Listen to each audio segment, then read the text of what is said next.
You ever notice how your name feels a little strange when you say it out loud? Like it belongs to someone watching you from the other side of a window, someone familiar yet unreachable, someone you're supposed to be, but somehow can't fully remember? It's unsettling, isn't it? The realization that somewhere along the way, without alarms or warnings or dramatic turning points, you quietly misplaced the person you thought you were.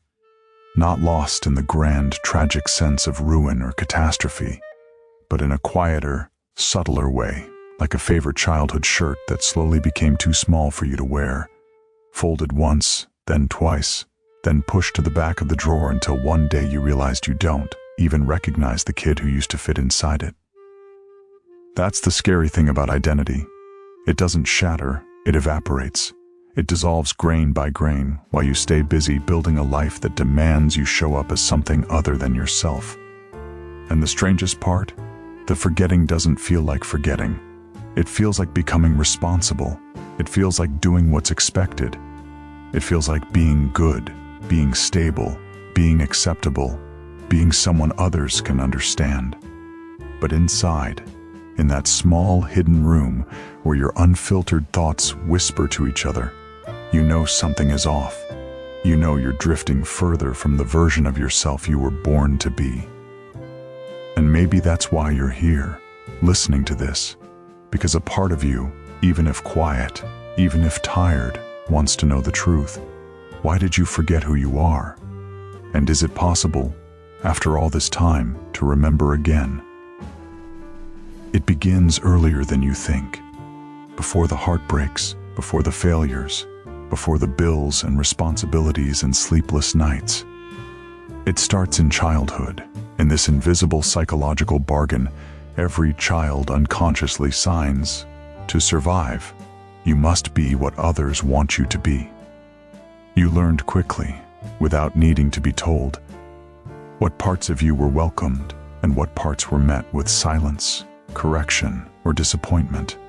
You learned which emotions made adults uncomfortable, which dreams were unrealistic, which curiosities were distracting, which truths were too loud.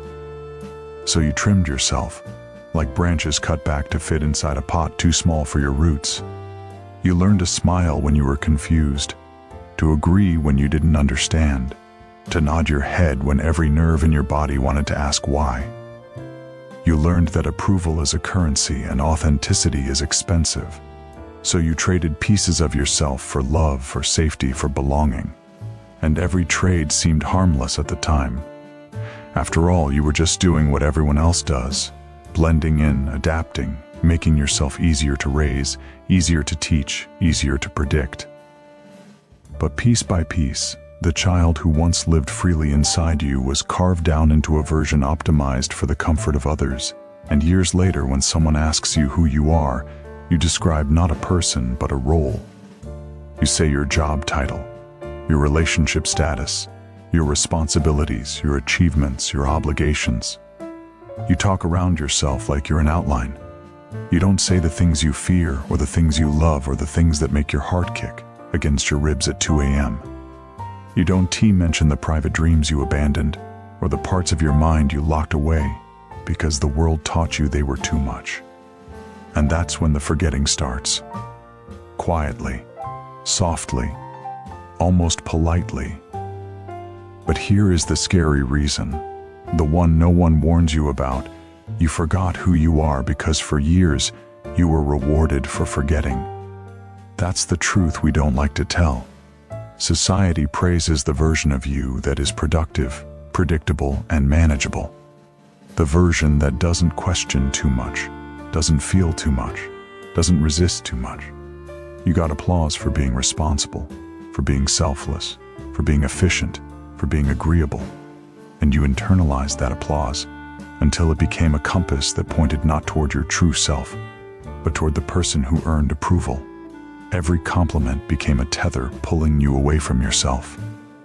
Every expectation became a mold shaping you into something slightly misaligned but functional.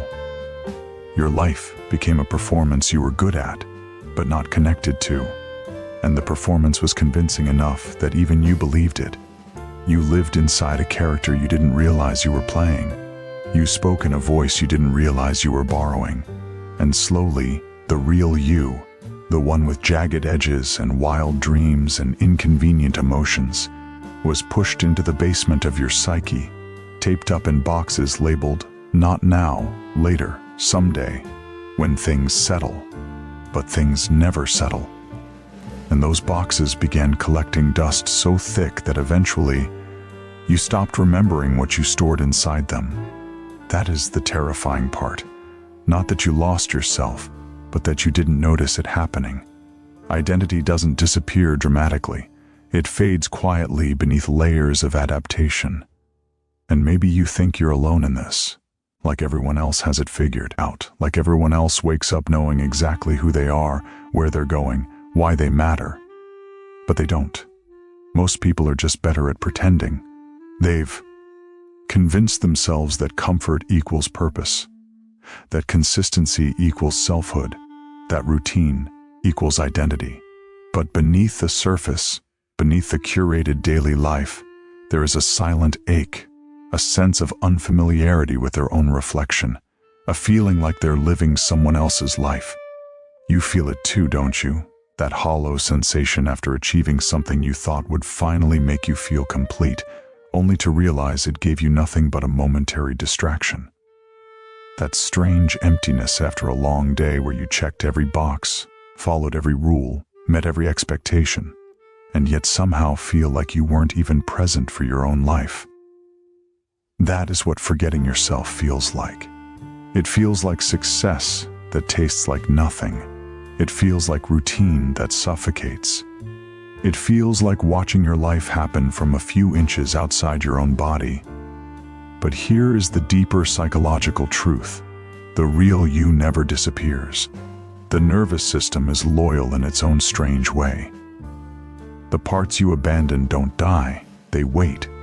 They wait in the subconscious, in your dreams, in your unexplained sadness, in your sudden bursts of creativity, in the moments when your mind drifts, during conversations you're pretending to care about. They wait in the hobbies you abandoned, the risks you avoided, the boundaries you never learned to set. They wait in the questions you're scared to ask yourself, and when you ignore them for too long, they don't stay silent. They speak through anxiety, through burnout, through irritability, through that lingering sense that something about your life feels slightly misaligned, like a song played on a piano with one key slightly out of tune. They speak through your exhaustion, the type that sleep doesn't fix. They speak through your overthinking, your indecision, your longing for a life that feels bigger, deeper, more honest.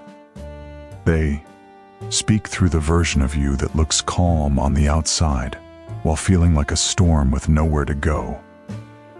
So why did you forget who you are? Because remembering would have been dangerous. Remembering would have required confrontation. Confronting the expectations of others, confronting the life you built out of fear instead of desire, confronting the truth that you've been living as a supporting character in your own story. Remembering would have required disappointing people who benefited from your forgetting. Remembering would have required changing patterns that once kept you safe.